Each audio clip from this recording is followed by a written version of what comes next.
Chris Amon, numéro 10, Carlos Reutemann, numéro 17. Départ imminent maintenant, il est 15h11, donc arrivée de la course vers 16h40.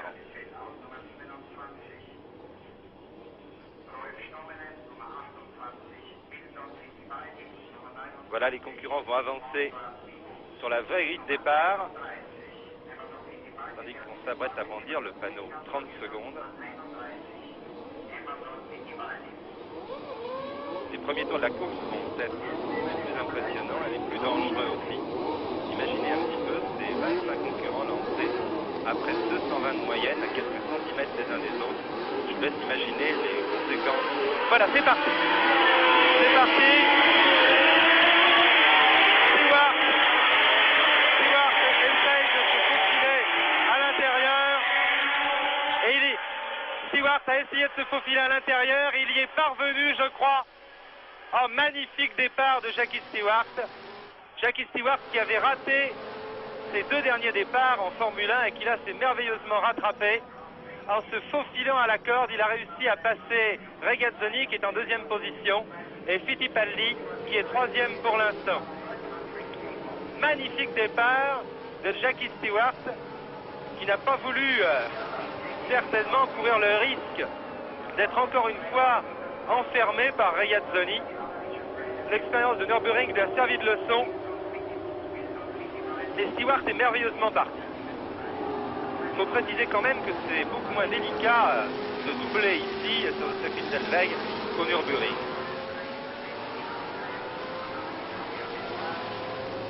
En quatrième position, il me semble bien que nous avons la McLaren de Peter Revson.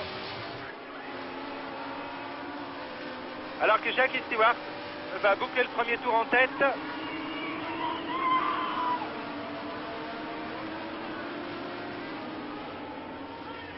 Et vous voyez que le peloton est très très étiré.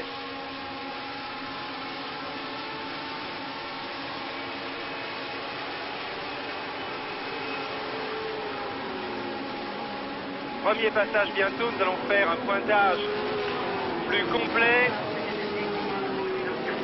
Avec en tête Stewart devant Regazzoni, Fittipaldi, Johnny Holm, Reutemann, Revson, Chris Amon. Et puis ensuite, Tim Schenken.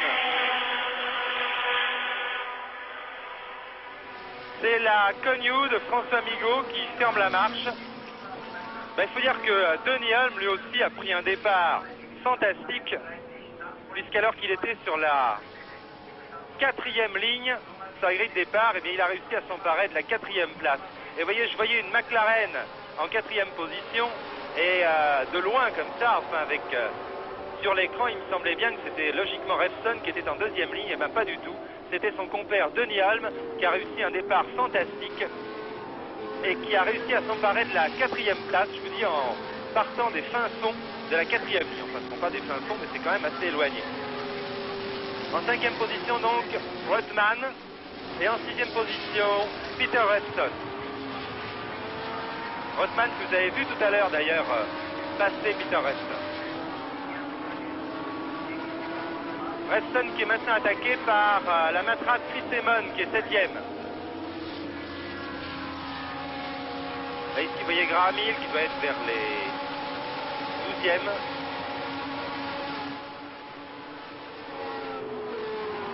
Et le passage de cette fameuse bosse qui précède le freinage de la courbe Hockenheim, c'est très très impressionnant. Le numéro 2 là qui regagne une place au freinage en se plaçant. C'est François Sevère.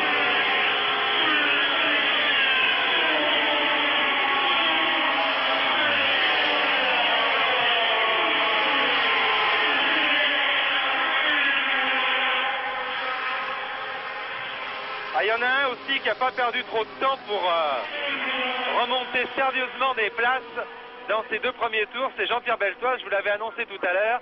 Jean-Pierre Beltoise était en 21e position sur la grille de départ. Il doit être déjà maintenant quelque chose comme 12 ou 13e.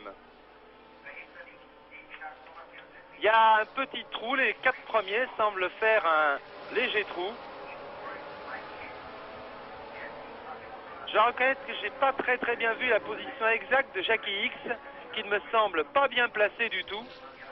Il est apparemment pas dans les 10 premiers. Et ça, c'est assez catastrophique pour Jackie, qui n'est pas encore battu au championnat du monde, bien que l'avance de Fittipaldi soit assez considérable. Il faut préciser aussi que la course risque d'être émaillée de pas mal d'incidents mécaniques, parce qu'en effet, avec une chaleur comme celle qui fait aujourd'hui, je pense qu'au soleil il doit faire plus de 50 degrés, eh bien la résistance des moteurs va être mise à dure épreuve. Troisième passage bientôt pour Jackie Stewart, qui précède la meute. La meute que vous voyez passer de manière assez impressionnante sur la bosse. Vous avez vu les 2 sur 6, Graham Hill. Le numéro 11, c'est Andrea De Adamic, encore une sur 6. Et puis vous avez vu Beltoise qui continue à regagner des places.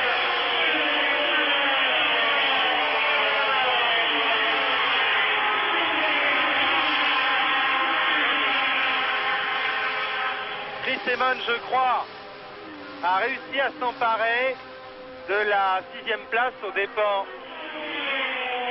de Peter Revson. Alors vous voyez, un petit trou très léger pour les 4 premiers, avec Stewart qui mène toujours la danse, qui a même pris un tout petit peu de champ, mais très peu, devant Regazzoni. Ah, très belles images là, qui montrent le travail du pilote dans ces grandes courbes, tout en appui extrêmement délicates.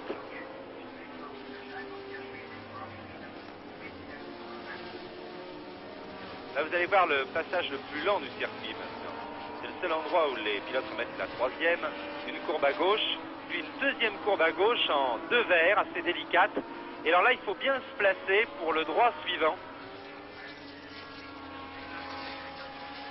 qui précède cette fameuse bosse où nous avons ce plan assez saisissant de Stewart, puis de Regazzoni, Fittipaldi, Hulme, Rothman, Reston, Chris Amon qui est repassé derrière.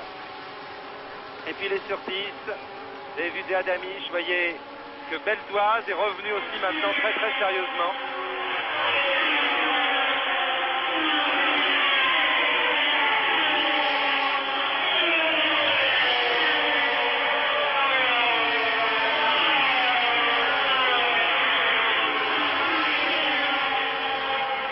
Jackie X, je vous disais qu'il était assez mal placé dans le peloton. Effectivement, je viens de vérifier au passage là. Il est derrière Graham Hill. Et voyez maintenant Fittipaldi qui a réussi à passer Regazzoni très joliment. Et nous allons nous rendre compte, nous allons voir si Regazzoni freinait Fittipaldi ou pas. En effet, vous voyez que Stewart a légèrement pris le large. Et nous allons maintenant pouvoir nous rendre compte, pouvoir savoir si Fittipaldi, débarrassé de Regazzoni, arrive à remonter sur Stewart ou pas. Ce qui indiquerait que Regazzoni le freinait. Ça semble être le cas en tout cas.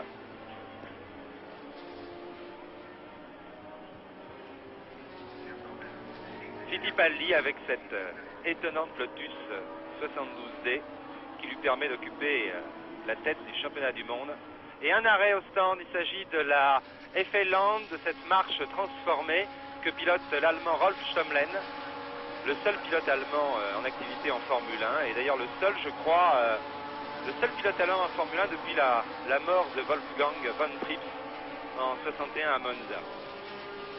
Jackie Stewart, 5e passage, Jackie Stewart avec 2 secondes d'avance sur Fittipaldi, 3e Regazzoni, 4e.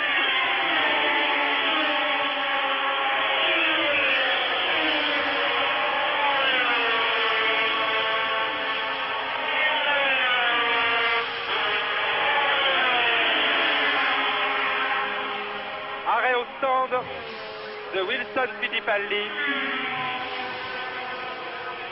Je m'excuserai d'avoir arrêté de vous commenter la course un instant, mais je suis obligé à la fois de suivre les images sur mon récepteur et puis aussi d'essayer de voir ce qui se passe à chaque passage devant les stands, devant la cabine, pour essayer quand même de savoir où nous en sommes derrière les premiers, car je voudrais bien vous en tenir informé, et je reconnais que je suis un petit peu seul pour faire tout ce travail.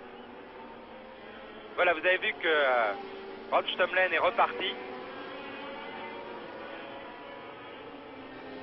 en ayant sans doute perdu tout espoir de bien se classer, bien sûr, à moins qu'il y ait une casse considérable. Enfin, il faut quand même pas oublier qu'il y a 25 voitures en piste.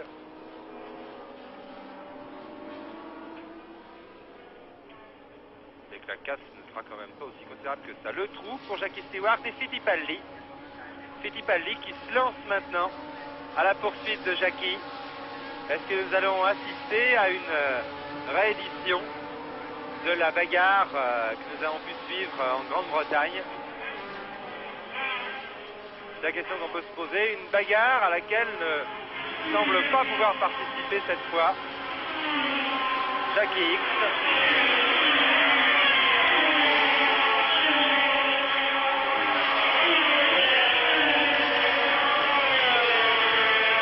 Ça, c'est vraiment bien dommage. Seulement durant tous les essais, Jackie X a été aux prises avec une mécanique visiblement déficiente. Il a eu des ennuis d'alimentation. Et il semble bien que ces ennuis n'aient pas pu être réglés pour la course, puisque Jackie X est dans le peloton. Et dans le peloton, derrière Stewart, donc Fittipaldi qui se lance maintenant à la chasse. Puis ensuite, un petit peu décroché maintenant, Regazzoni qui précède toujours Denny Hulme. Puis nous avons ensuite Peter Revson qui est attaqué sans arrêt par la Matra de Chris Lemon. La Matra qui fait encore une fois donc excellente figure ici. Et puis dans ce groupe de chasse, ensuite nous avons Rothman. Puis nous devons avoir les 2 sur 10. Je vous dis tout ça de tête, j'espère que je ne vais pas me tromper. Les 2 sur 10 de Elwood et de Schenken. Ici un arrêt, c'est Dave Walker. C'est Dave Walker qui pilote la 2e Lotus d'usine qui vient de s'arrêter sur le circuit. Je vous disais que ça allait être très très éprouvant pour les mécaniques. Et bien il n'a pas fallu attendre longtemps. Vous avez vu s'arrêter Stomlen. Vous avez vu s'arrêter Wilson Fittipaldi. Maintenant c'est Dave Walker.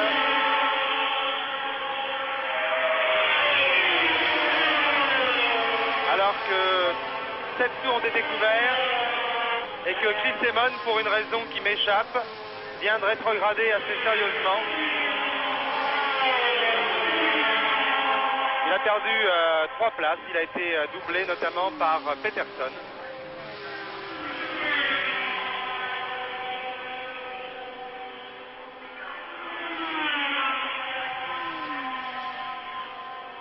Et pour bien faire, il faudrait que je m'arrête de commenter pendant quelques instants pour pointer au passage toutes les voitures le tour suivant, parce que je veux dire que c'est pas très très commode de vous dire ce qui se passe derrière les premiers. Premier, pas de problème. Stewart, Jackie qui sait bien qu'il s'agit aujourd'hui d'une de ses dernières chances de conserver son titre de champion du monde.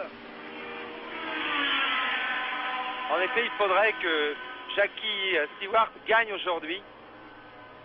Et il faudrait aussi qu'Emerson Fittipaldi marque un minimum de points pour que Jackie Stewart conserve de sérieuses chances d'être champion du monde. Jackie Stewart pilote ici, vous avez pu vous en rendre compte, enfin ceux qui suivent la course automobile de très près, la nouvelle Tyrrell 005, nouvelle Tyrrell qui n'avait pu participer à la course ni à Clermont-Ferrand, où elle avait été accidentée, ni à Brands Hatch, où elle avait également été accidentée.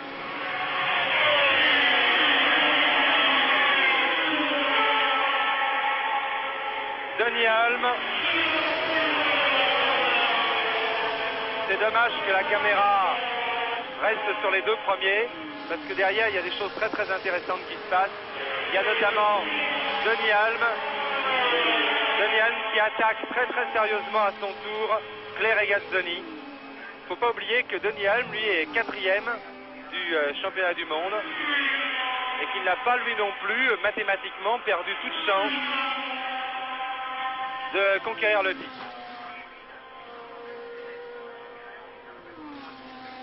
Et vous voyez que Fittipaldi là, a beaucoup de mal à se rapprocher de Stewart.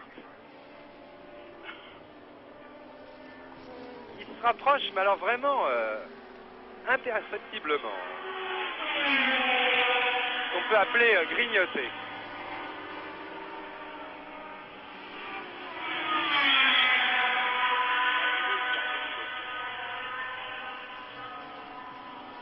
Ah, ici c'est Carlos Pache, le coéquipier d'Henri Pescarolo chez Frank Williams, qui lui aussi est arrêté à son stand. Je dois préciser que la sortie de route d'Henri Pescarolo au cours des essais s'est produite dans cette grande courbe dont je vous ai parlé tout à l'heure, à la suite d'une crevaison. Vraiment, ça aurait pu être catastrophique.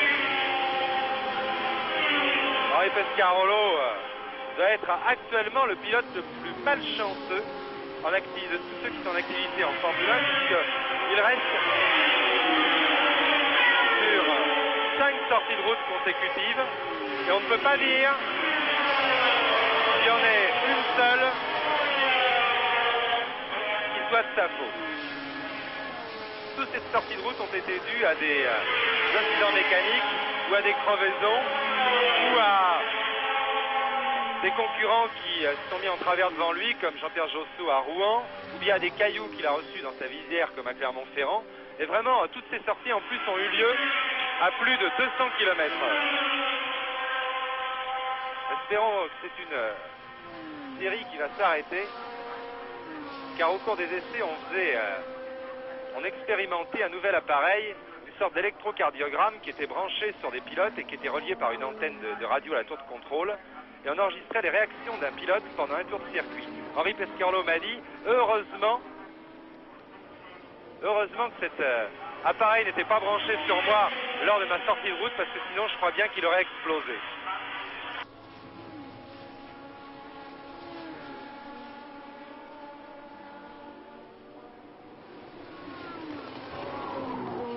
Fittipaldi se rapproche. Fittipaldi se rapproche. Vous ne voyez malheureusement pas la bagarre derrière, ça c'est très très dommage. Parce qu'il y a une bagarre assez somptueuse. Il y a d'abord Denny Hulme qui a réussi à ravir, le voici Denny Hulme, qui a réussi à ravir la 3e place à Regazzoni. Regazzoni qui est d'ailleurs en grosse difficulté maintenant. On trouve à la 4e place Ronnie Peterson, qui lui aussi a fait une remontée assez fantastique. Puis à la 5e place, Michael Wood, qui a réussi à doubler Carlos Reutemann, qui lui maintenant est 6e. À la 7e place, Claire Regazzoni, mais qui n'arrête pas de perdre du terrain. Et puis Peter Revson et Chris Simon, qui vont très bientôt, bien sans doute, doubler Claire Regazzoni. Claire Regazzoni qui, je crois, est en grosse difficulté. Denny Hulme ici en gros plan. Denny Hulme qui a été terriblement secoué par un accident lors de la Can-Am. Vous voyez, Dead Amish est arrêté à son stand lui aussi. En effet, Denny Hulme est sorti de la route et a fait plusieurs tonneaux à près de 300 km/h il y a une quinzaine de jours au cours d'une épreuve Can-Am. Et il est resté presque amnésique pendant une 8aine de jours, ce qui ne l'a pas empêché de s'aligner très très courageusement au départ du Grand Prix d'Allemagne, 4 jours après son accident, puis au départ du Grand Prix d'Angleterre, je veux dire, 4 jours après son accident, puis au départ du Grand Prix d'Allemagne. Mais enfin, au cours de ces 2 épreuves, évidemment, il n'était pas encore remis du choc consécutif à son accident. Et bien ici, c'est un grand plaisir pour nous, il semble que Denny Hulme soit parfaitement remis. Il a retrouvé la grande forme. 4e, Ronnie Peterson, qui avait fait une course fantastique en Allemagne.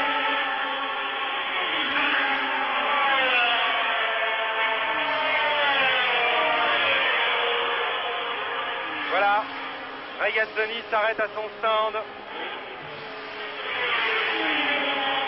Le bouillant Claire Regazzoni, auquel certains reprochent fougue un petit peu trop grande. Stewart notamment. Stewart avec beaucoup de véhémence, il faut le dire. Alors là, je ne prendrai pas parti. Je sais il semble apparemment que Regazzoni ait pas mal bloqué Stewart au cours du Grand Prix d'Allemagne.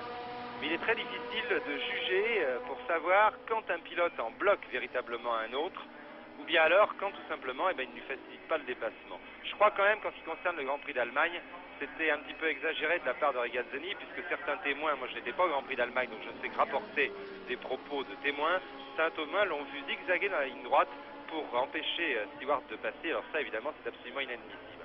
En ce qui concerne leur accrochage, alors là je ne prendrai absolument pas part. Je vous le répète, Stewart prétend que Regazzoni l'a vraiment sorti de la route. Regazzoni prétend que Stewart a doublé imprudemment. Eh bien, Fittipaldi se rapproche toujours de Jackie Stewart. Nous allons très bientôt, je pense, rendre l'antenne à dimanche en 3 manches, à Gérard Cyr et à son compère Pierre Canziani.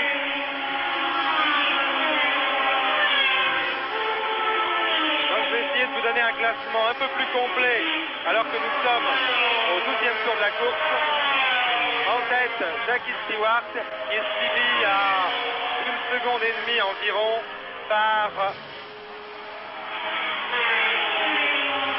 Emerson Fittipaldi. À une dizaine de secondes, nous trouvons Denny Hulme qui est attaqué maintenant par Ronnie Peterson. À la 5e place, nous trouvons Michael Wood qui lui aussi a fait un beau début de course. À la 6e place, nous avons maintenant Carlos Reutemann. À la 7e place, le numéro 14, c'est-à-dire Peter Revson. À la 8e place, Chris Amon. À la 9e place, Tim Schenken.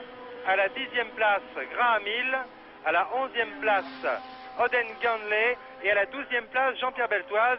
Jean-Pierre Beltoise qui se rapproche de tout le groupe Ganley-Graham Hill.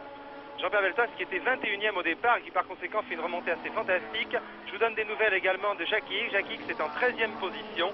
C'est très important car Jackie Hicks était encore en mesure, je vous le répète, de prétendre au titre de champion du monde. Eh bien, nous allons donc nous quitter maintenant alors que nous sommes au 12e tour de la course. À vous Gérard Cyr, à vous Pierre Canziani. Je pense que nous retrouverons ici maintenant vers 16h15 pour assister à la fin de la course. À vous dimanche en 3 manches.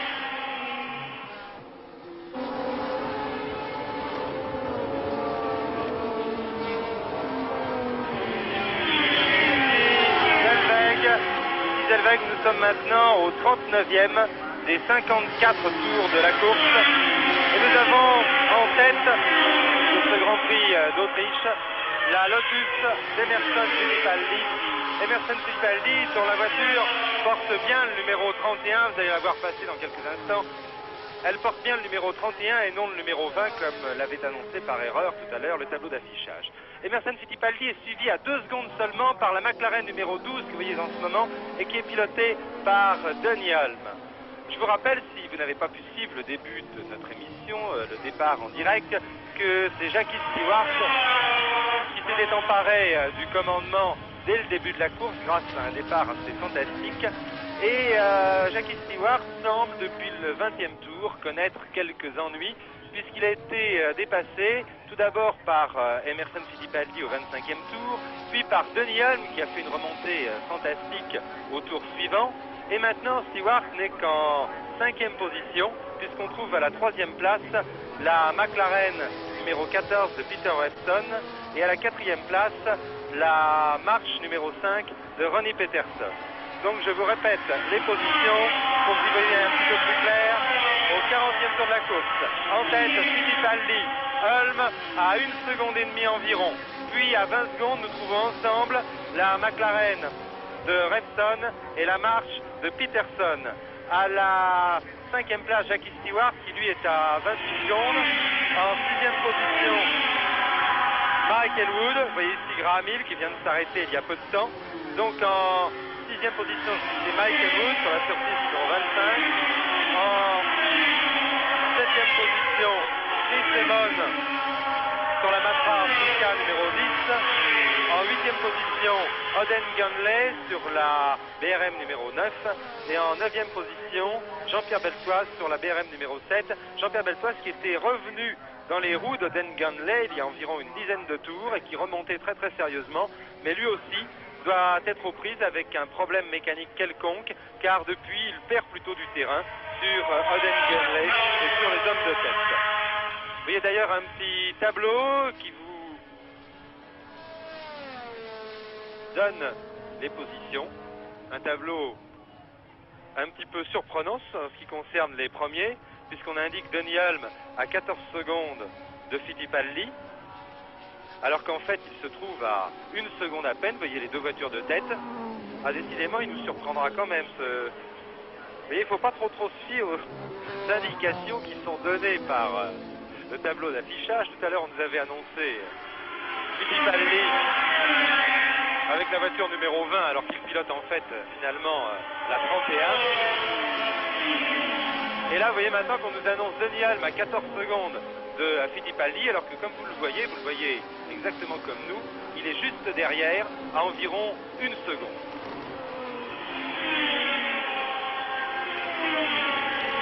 Pour Jackie Stewart, eh bien, c'est peut-être la dernière chance de remporter le titre qui s'envole. Non pas mathématiquement, mais logiquement. C'est peut-être aussi la dernière chance qui s'envole, et certainement, même sans doute pour Jackie. Jackie qui a dû se résoudre à abandonner au 21e tour, mais sa voiture n'a jamais marché.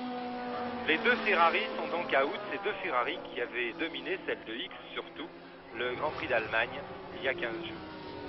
Vous voyez que c'est vraiment curieux ces courses automobiles, puisqu'une voiture qui a dominé un Grand Prix, eh bien, n'est pas dans le coup le Grand Prix suivant. Ce n'était pas tout à fait le cas de celle de Regazzoni qui était deuxième dans les premiers tours, mais en tout cas celle de X n'a jamais figuré.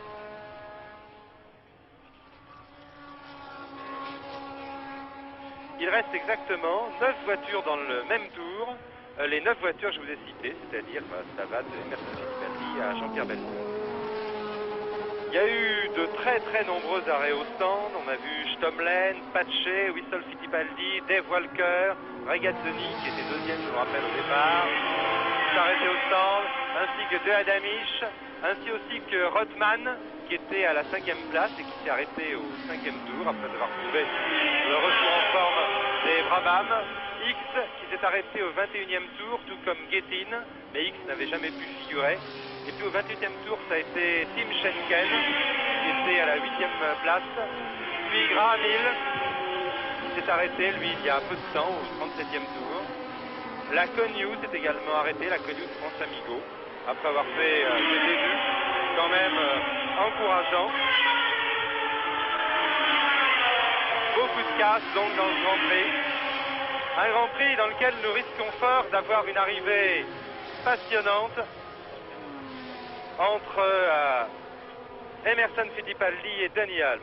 C'est un petit peu une surprise que de trouver Denny Hulme aussi bien placé. Une surprise non pas du tout à cause de la valeur de pilote de Denny Hulme, mais parce qu'au cours des essais, Denny Hulme n'avait pas fait une impression considérable. Il n'avait réussi que le 7e temps, alors que son camarade d'écurie, Peter Revson, réussissait un temps nettement plus brillant, en se plaçant 4e sur la grille de départ. Donc on pensait voir Denny Hulme certainement bagarrer pour les places d'honneur, mais certainement pas bagarrer pour la première place. Je vous dis, c'est d'autant plus sympathique. Là ici c'est la Techno de Nanni Galli qui s'est arrêtée pour la 2e fois d'ailleurs à son stand. La Techno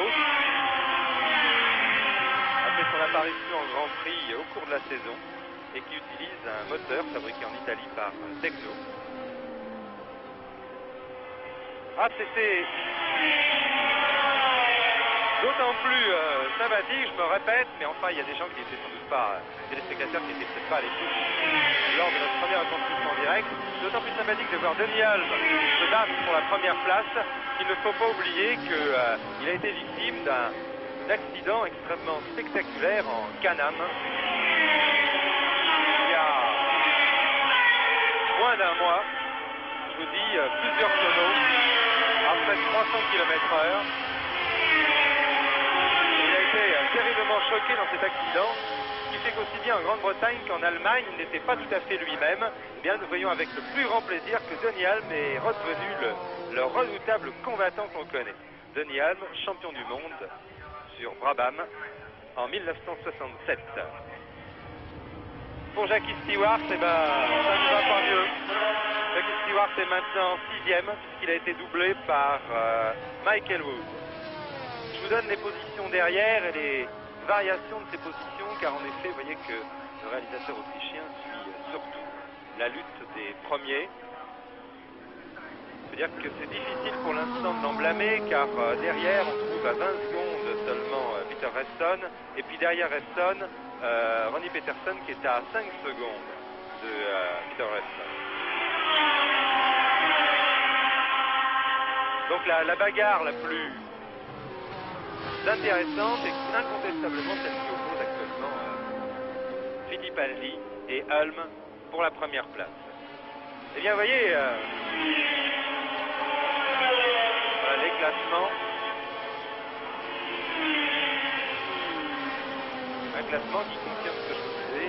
Stewart est doublé par Elwood. 7e Eamon. Eamon qui n'a pas bénéficié, qui n'a pas gagné, a changé de moteur. En effet, il avait un fort bon moteur. Malheureusement, ce moteur a cassé ce matin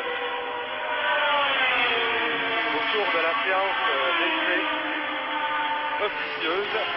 Et le moteur qu'on a monté était le moteur du Bullet, le moteur de la voiture de réserve. Là, je crois qu'il faut saluer d'ailleurs le travail fantastique qui a été accompli en l'espace de 3 heures par les mécaniciens. Seulement, on serait tenté d'appeler ça un miracle quand on voit démonter le moteur d'une voiture pour le remonter sur une autre en l'espace de, je vous dis, même pas 3 heures. Mais en ce que les mécaniciens de Formule 1 maintenant sont des garçons qui sont tellement accoutumés à faire des miracles qu'on s'en étonne même plus. Alors pour Jackie Stewart, il me semble bien que c'est la fin. Chris Amon l'a passé maintenant, il est 6e. Oui, on pensait que les rivaux les plus redoutables pour Emerson Fittipaldi dans l'attribution du titre de champion du monde seraient Jackie Stewart et Jackie Hicks. Fittipaldi avant cette course comptant 43 points contre 27 pour Stewart et 25 pour Hicks. Eh bien, je veux dire qu'on avait un petit peu oublié, alors qu'il reste encore 9 tours à couvrir, on avait un petit peu oublié Denny Hulme. Et ce n'est pas vraiment qu'on l'avait oublié, mais qu'on pensait que après son terrible accident, Denny Hulme n'avait pas encore récupéré. On se demandait s'il récupérerait vraiment d'ici la fin de la saison. Eh bien, vous voyez qu'il est en train de le prouver actuellement. Denny Hulme compte 21 points au championnat du monde. Et s'il l'emportait ici, eh bien, il passerait Stewart et Hicks pour s'installer à la 2e place du championnat. On va certainement vivre des derniers tours très très mouvementés.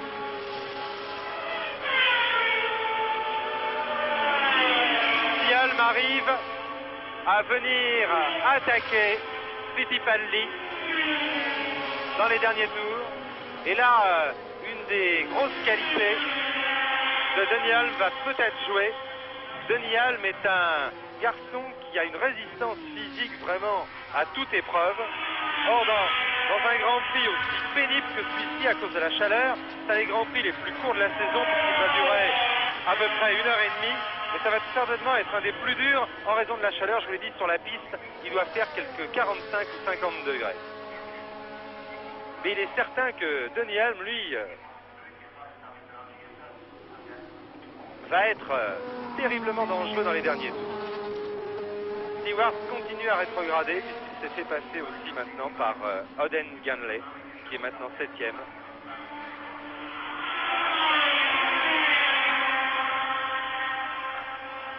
Et on peut penser qu'il se fera passer également par Jean-Pierre Beltoise, bien que la BRM de Beltoise, depuis quelques tours, manifeste elle aussi des signes assez inquiétants. Enfin, en tout cas, elle va beaucoup moins fort qu'au début.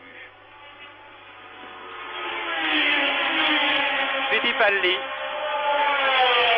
qui semble se diriger vers son premier titre de champion du monde, bien que je m'avance un petit peu en disant ça, car évidemment il y a les chiffres et la logique. Si on s'en fie aux chiffres, même s'il termine ici premier ou second, Fittipaldi peut encore être rattrapé dans le championnat du monde. Mais enfin, logiquement, on peut penser que si Emerson Fittipaldi termine ici premier ou deuxième, il a extrêmement peu de chances de ne pas être sacré champion du monde cette année. Fittipaldi qui aura sans doute bénéficié cette saison peut-être la meilleure voiture de Formule 1 dans l'ensemble. Cette Lotus 72D en effet s'est montrée à l'aise sur tous les circuits du championnat. Il s'agit pour beaucoup de la plus évoluée de toutes les Formule 1 actuelles. C'est la seule notamment à utiliser une suspension assez révolutionnaire, une suspension à barre de torsion, alors que toutes les autres monoplaces utilisent les bons vieux ressorts. Vous pouvez vous rendre compte aussi en voyant ces images que c'est là, enfin vous avez pu vous rendre compte que c'était la plus aérodynamique, la plus effilée des Formule 1 actuelles. Et sur le plan de la stabilité, eh bien, je pense que c'est également la meilleure. Alors comme en plus, cette saison, l'équipe Lotus, c'est-à-dire Emerson Fittipaldi, dispose des tout meilleurs Ford Cosworth, tout comme Stewart, et tout comme sans doute d'ailleurs l'écurie McLaren avec Denny Hulme. Et qu'en plus, parce que maintenant il est temps d'en parler, Emerson Fittipaldi, en moins de 2 saisons, s'est vraiment affirmé comme l'un des tout meilleurs pilotes de Formule 1 actuels. Et bien vous voyez que cette association, Colin Chapman et Lotus, Fittipaldi et Cosworth, eh bien, pouvait donner les résultats assez fantastiques qu'elle a enregistrés cette saison. 3 victoires pour Fittipaldi, je vous rappelle, au Grand Prix d'Espagne, au Grand Prix de Belgique et au Grand Prix de Grande-Bretagne.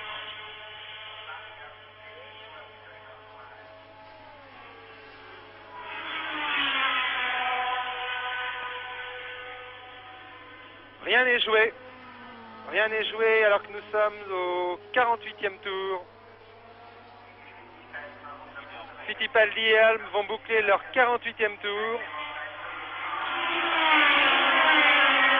Hulme qui se rapproche imperceptiblement. Il grignote des dixièmes par dixièmes.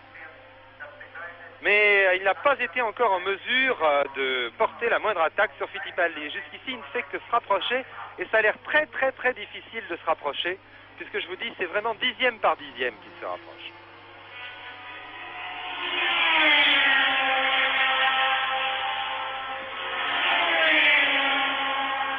Derrière,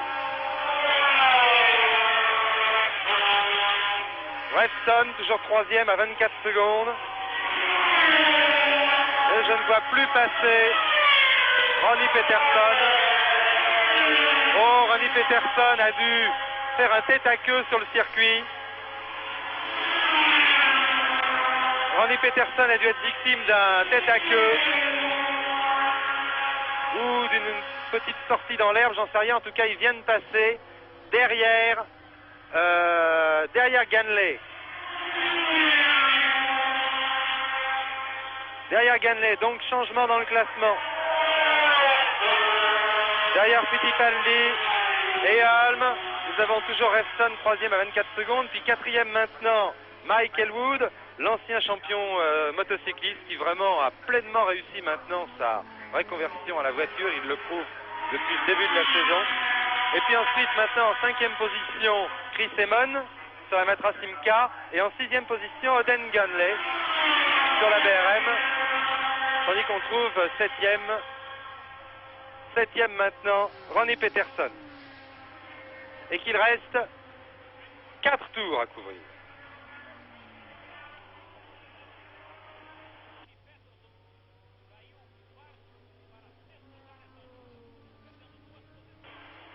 Encore 4 tours.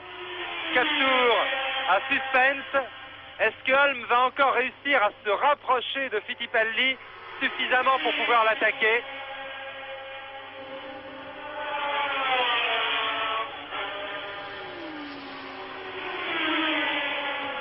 C'est ce que vont nous apprendre ces 4 derniers tours. Vous voyez ici cette ambiance assez démentielle circuit de Zellweg, dont je vous parlais au début de ce reportage, avec ses tentes de camp faites, ses manèges.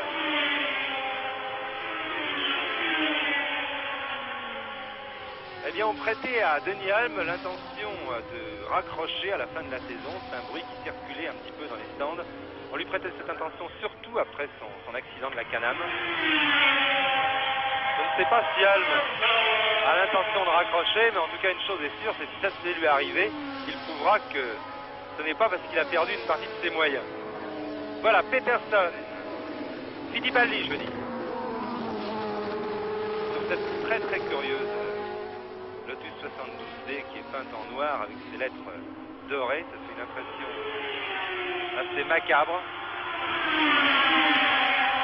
Mais ça a été voulu, je crois, par les gens qui ont apporté un publicitaire à l'équipe et qui ont trouvé ici donc, une couleur spéciale et très curieuse et un impact publicitaire supplémentaire. Denis Halm tout prêt maintenant. Denis Halm qui va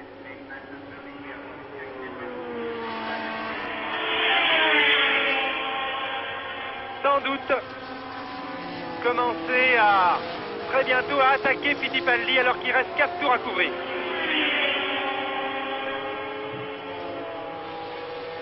Fantastique course de Denis Halm qui a eu jusqu'à 8 ou 9 secondes de retard sur le duo Stewart-Fittipaldi au début de la course et qui a commencé tout à coup à leur reprendre environ 1 seconde toujours pour revenir dans les roues de Fittipaldi.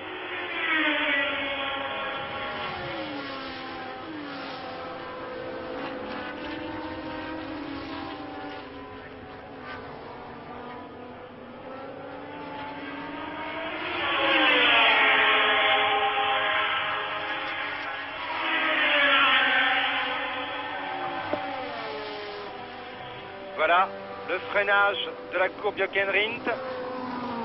Et nous allons passer devant les tribunes, devant les stands. Il restera encore 3 tours à couvrir. Voilà, encore 3 tours maintenant. Oh, vraiment une fin de course fabuleuse.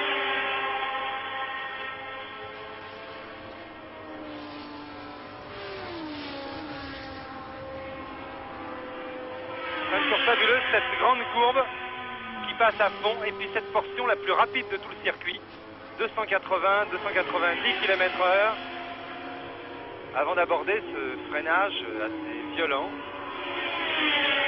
pour cette grande courbe à droite qui passe en 4e, la bosse.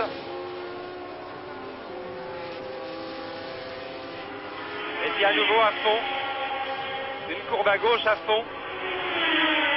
Encore 260 km/h et on freine à nouveau énergiquement et assez violemment pour cette grande courbe à droite. Vous voyez que Fittipaldi semble avoir gardé les ressources nécessaires pour contrer l'attaque de Denis Halm. À nouveau un freinage. Ça c'est la partie la plus lente du circuit. On double un attardé. Je crois qu'il s'agit de la marche de Niki Lauda, le viennois, le régional si l'on peut dire de ce Grand Prix, en l'absence de Helmut Marko. Helmut Marko que nous avons vu dans les stands avant-hier et qui se remet petit à petit de sa terrible blessure à l'œil. Pour l'instant, il a récupéré 2 dixièmes de vue à son œil blessé et il espère pouvoir recouvrer complètement la vision de cet œil. Plus que 2 tours maintenant. Plus que 2 tours maintenant. Et vous voyez que jamais encore Denis Halm n'a été en mesure d'attaquer Fittipaldi. Mais ce Fittipaldi, c'est vraiment pour un garçon qui a aussi peu d'expérience de la F1, c'est vraiment un vieux renard, un garçon qui court avec une intelligence remarquable. Je crois que jamais, vraiment, il n'a laissé Denis Halm s'approcher suffisamment pour pouvoir l'attaquer et qu'il repart maintenant. Il donne le maximum dans les derniers tours. C'est vraiment impressionnant ce circuit. Quand on voit ces courbes à 180, 190 et qu'on pense à l'appui,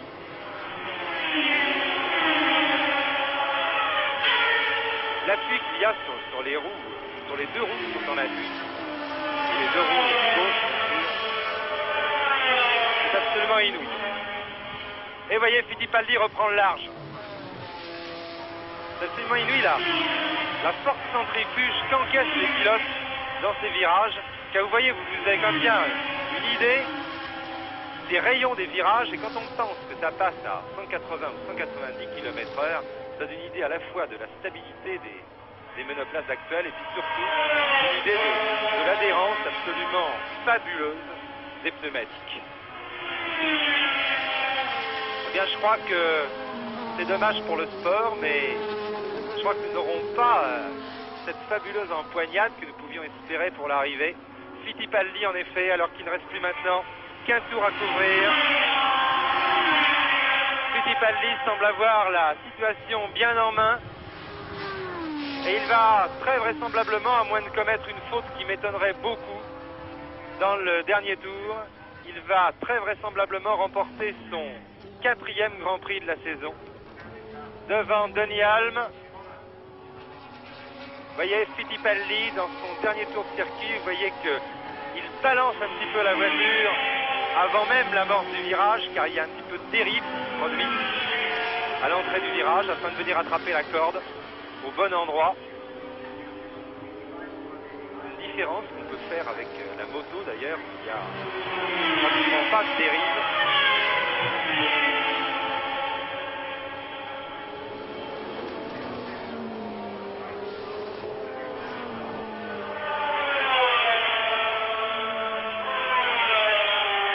Fittipaldi qui rentre cette saison dans les rangs des plus grands pilotes de Formule 1 du monde.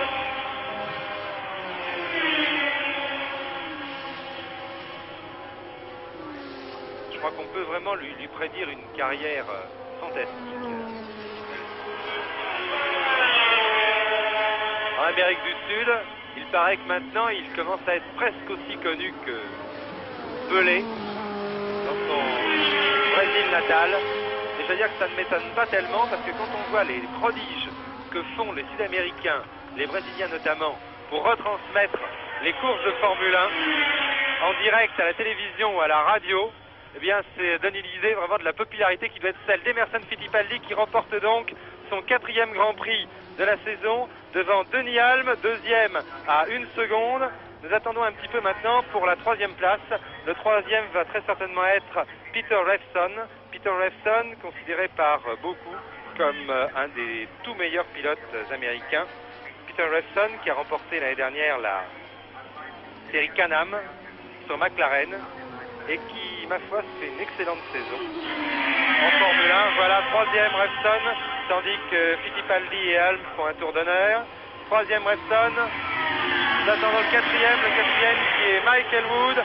5e Chris Amon qui termine dans les roues de Michael Wood. 6e nous allons attendre. 6e ce sera certainement Ganley. Voilà, 6e Oden Ganley qui marque des points au championnat, qui marque 1 point au championnat. Après en avoir marqué 4 en Allemagne. 7e Stewart. Stewart qui a vraiment été très très malheureux aujourd'hui. 8e Jean-Pierre Beltoise. Jean-Pierre Beltoise qui était parti 21e sur la grille de départ, qui a opéré une fantastique remontée puis qui a été victime lui aussi d'incidents mécaniques, je ne sais pas exactement lesquels, qui l'ont empêché de poursuivre sa remontée, qu'il a pu se maintenir ensuite à la 8e place. Et je pense qu'ensuite à la 9e place nous avons François Sever qui a été victime tout au long de la course exactement des mêmes ennuis de tenue de route que ceux qu'il avait connus lors des essais. En ce qui concerne le championnat du monde, eh bien je crois que maintenant les jeux sont pratiquement faits puisque Emerson Fittipaldi compte 49 points alors que Jackie Stewart et Denny Hulme sont 2e ex aequo avec 27 points et que Jackie Hicks est 4e avec 25 points. Il reste encore 3 Grands Prix à couvrir. Le Grand Prix d'Italie le 9 septembre et puis ensuite le Grand Prix du Canada et le Grand Prix des États-Unis, c'est-à-dire la possibilité pour le pilote qui remporterait les 3 Grands Prix de marquer 27 points et donc de doubler Emerson Fittipaldi, à condition évidemment que celui-ci ne termine pas encore bien placé, c'est-à-dire 2e ou 3e.